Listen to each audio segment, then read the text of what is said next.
Dear students, after studying this module, you shall be able to know about the significance of biological and non-biological matrices, the forensic importance of biological matrices, and the methods applied for the extraction of poisons in biological matrices.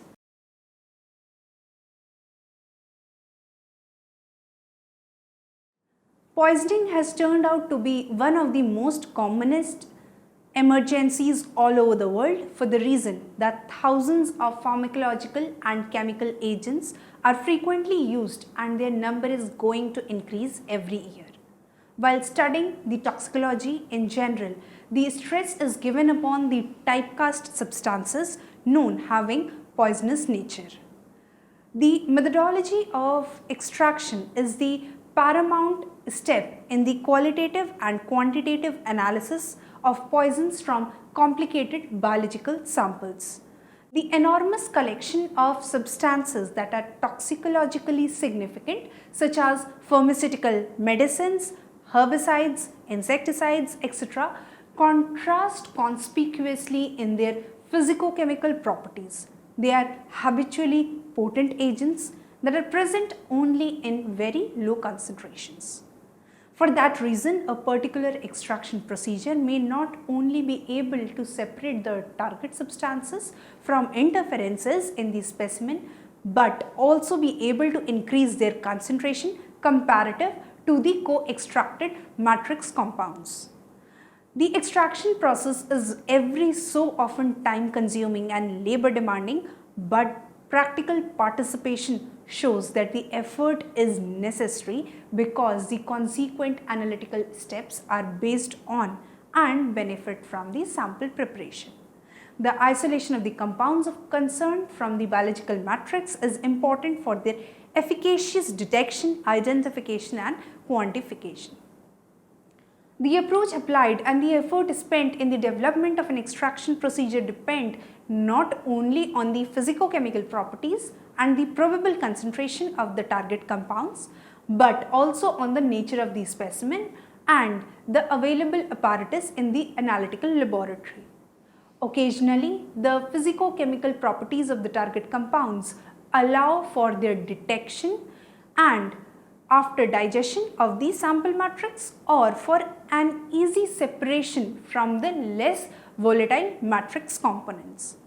However, there is a significant group of less volatile drugs and poisons that demand more intricate extraction procedures to make certain of their isolation from the biological matrix.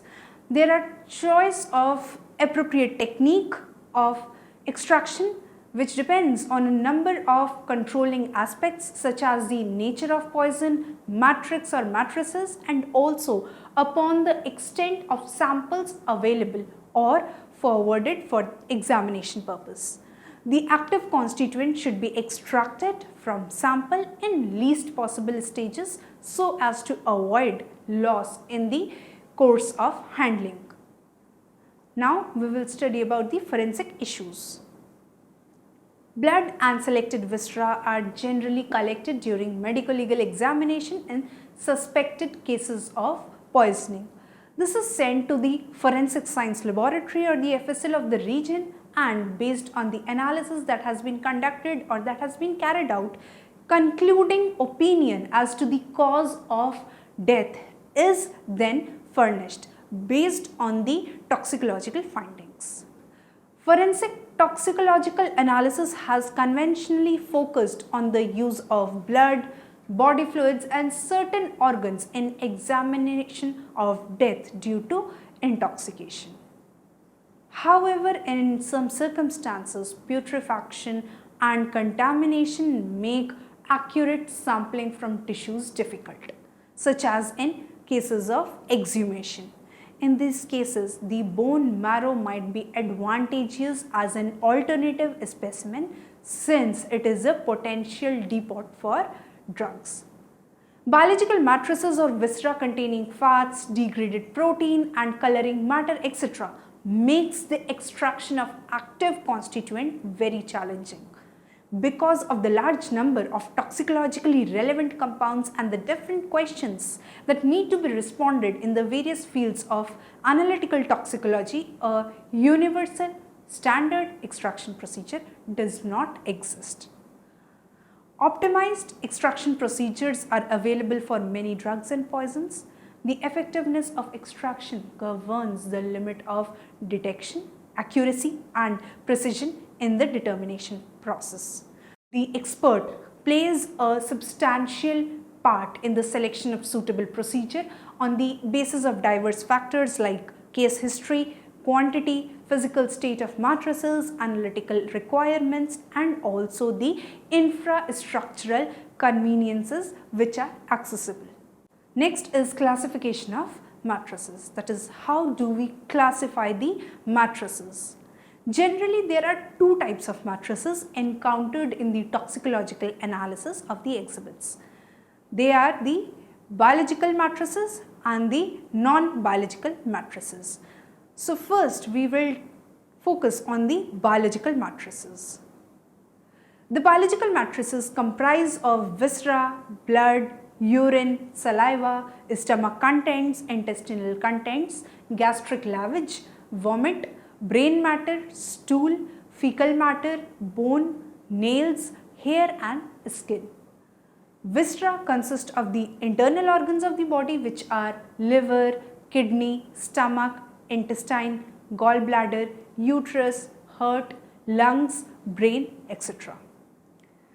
Next, we come on to the non-biological matrices. The non-biological matrices consist of water, remnants or traces of poison in a small container, food and food products, milk and milk product, fruits, vegetables, tea, coffee, cooked materials, drinks, cereals, pulses, wines, etc. Now students, we will study about the methodology, how to extract these. The organic matters which constitute the bulk portion are destroyed by chemical means to get the active constituents free completely for qualitative and quantitative analysis. The extraction in biological matrices may be carried out by various methods. So first here is the dry ashing method.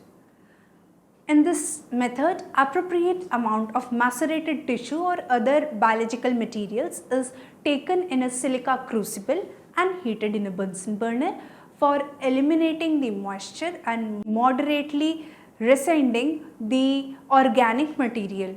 Then the crucible is kept in a muffle furnace. The temperature of the furnace is raised up to 550 degrees centigrade, and at this temperature the burning of the organic matter is made by keeping the silica crucible for about 1 hour. After the incineration is finished, the crucible is then taken out. The color of the residue is to be noted as when warm, because in presence of zinc the residue assumes a yellow color, while in presence of copper the residue will assume a slightly bluish green color. The residue in the silica bowl is boiled with 10 ml of 4 normal hydrochloric acid and then filtered off. The clear acidic solution is tested for metallic poisons such as copper, bismuth, zinc and barium, etc. by carrying out the general group analysis using semi-micro method, chromatographic and other instrumental technique. Next is the wet digestion or the acid digestion method. In this technique, adequate amount of biological material or 10 milliliters of blood is taken into a Gildhall flask and 20 to 40 milliliter of concentrated nitric acid is then added so as to cover the material. The flask is gradually heated in flame till the mass begins to liquefy. The heating is continued until the liquefaction of the material is complete, and that must be completed in the presence of abundant brown fumes of nitrogen dioxide in the flask. At this point, about 20 to 30 milliliter of concentrated sulfuric acid is added and the flask is heated intensely, and concentrated nitric acid is added drop by drop to the contents of the flask at the rate of about 10 drops per minute, so that the atmosphere in the flask must at no time be free from the brown fumes. Heating should be continued until all organic matter is destroyed and the liquid develops a clear, colorless or straw colored. To find out if the oxidation is complete, the flask is heated without addition of any nitric acid. If there is any unburnt organic matter, the liquid begins to darken, and if the digestion is complete, no darkening takes place and the white fumes of sulfur trioxide are released.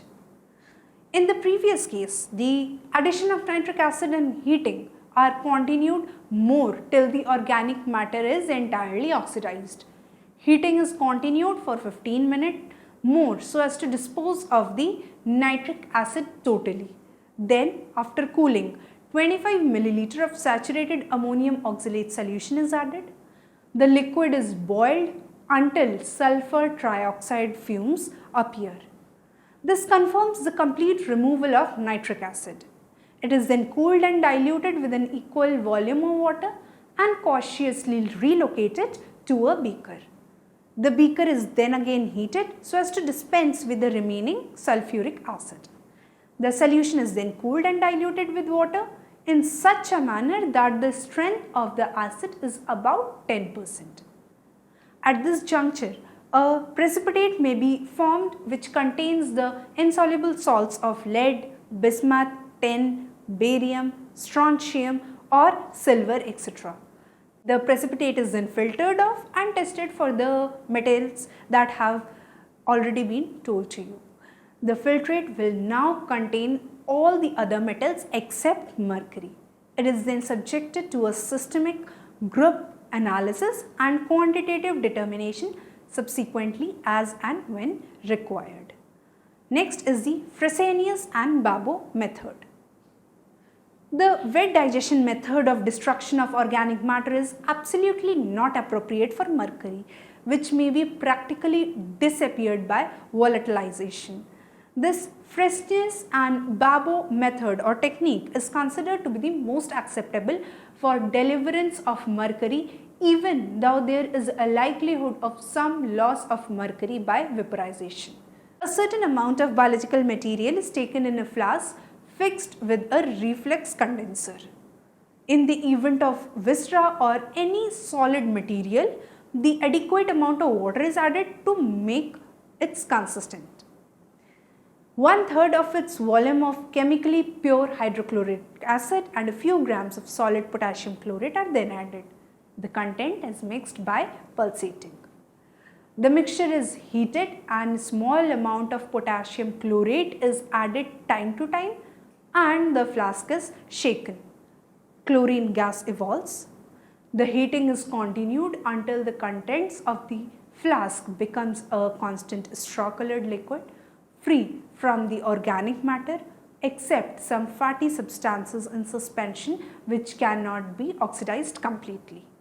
If heating for an hour after the last addition of potassium chlorate produces no darkening of the mixture, the oxidation of the organic matter or the mixture may be taken as to be finished.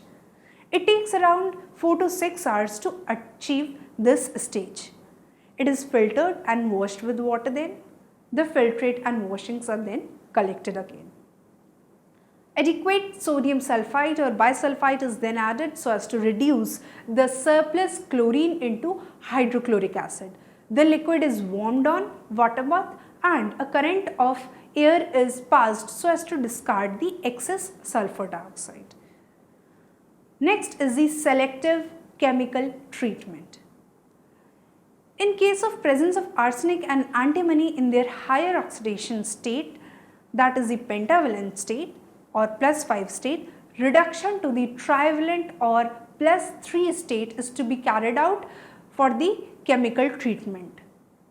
A few toxic metals such as arsenic and antimony in their oxidation states may be subjected to the reduction process by nascent hydrogen for isolation of metals in matrices like burnt bones, hair, nail in the form of their volatile hydrides, that is arsenic hydride and antimony hydride. The method may also be carried out by Gutset or Marsh-Berzelius method. Fifth process is the direct solvent extraction.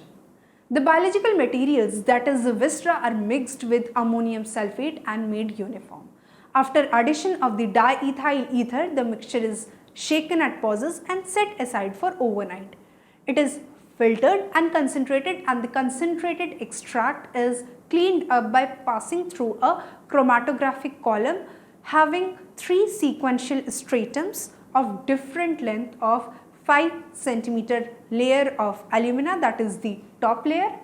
Next is the 2.5 cm of activated charcoal or the middle layer, and the third layer is of 2.5 cm of anhydrous sodium sulfate. This is the bottom layer, formerly washed with ether. The elute is evaporated to dryness as has been done before. Next method is the micellar extraction in biological matrices. The biological material or viscera is mixed with ammonium sulfate and then homogenized. After addition of diethyl ether, the mixture is shaken at interludes and left over for overnight and filtered off. The ethereal extract is taken into a separating funnel and sodium lauryl sulfate is added and agitated gradually. On settling, fat and liquid and semi-solid form is separated and taken off from the system. The addition of surfactant is continued till all the fatty materials and proteins are separated and settled at the bottom. The end point is specified by a change of dark color of ethereal layer to colorless layer. The ethereal extract is shaken with water twice moderately. The ethereal layer is then collected off. In case of emulsion formation, ethereal layer is collected by breaking the emulsion with excess ether and mild stirring. The collected ethereal layer is dehydrated over anhydrous sodium sulfate to remove the traces of water. The ethereal layer is decanted and evaporated to dryness as has been already told to you. Next technique is the modified Stas-Otto method. Adequate amount of biological material is pulverized in this technique and then mixed with plenty of rectified spirit in a flask and acidified with tartaric acid. The mixture is heated on a steam bath for about 1 to 2 hours with exhaustive shakings at regular pauses. The extraction is then followed to carry on for about 24 hours with the steam off. It is then filtered through a corrugated filter paper. The filter is evaporated and the residue is again extracted with acidulated alcohol in the same way as and filtered and washed several times with hot rectified spirit. The combined filtrates are evaporated in a porcelain basin on a steam bath to a viscid uniformity. To this thick viscid residue, rectified spirit is gradually added with constant stirring so that the insoluble matter may be granulated and not viscous. It is warmed with random stirring for about half an hour and filtered off. This process is repeated once more and the combined alcoholic extract are evaporated almost to dryness. The residue is now dissolved in water, acidulated with dilute sulfuric acid and filtered after about an hour. The poisons are consequently dissolved by the aqueous solution, which is relocated to a separating funnel and extracted with an appropriate solvent such as ether, chloroform, etc. The acid aqueous solution is then rendered alkaline with a solution of sodium carbonate or ammonia, which would release the free base from its salt. The alkaline solution is now extracted with chloroform in the similar manner as has been already mentioned in the various stages. It will take up all the alkaloids except for morphine and those weakly basic substances which are somewhat extracted from the acidic solution.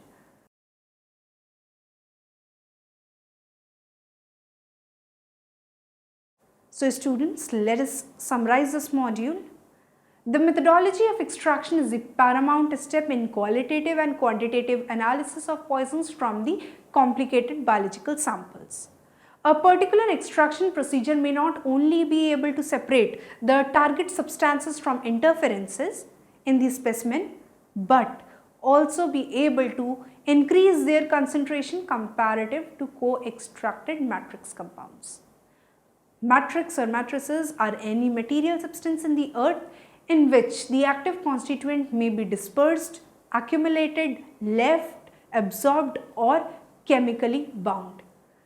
The isolation of the compound of concern from the biological matrix is important for their efficacious detection, identification and quantification. Biological matrices or viscera containing fats, degraded protein and the coloring matter etc. makes the extraction of active constituents very challenging. While talking about the biological matrices, generally blood and certain viscera are collected during medico-legal autopsies in alleged cases of poisoning and sent to the forensic science laboratory for proper and formal detection, identification and quantification. Solvent extraction is a common technique in forensic toxicology related to the biological matrices.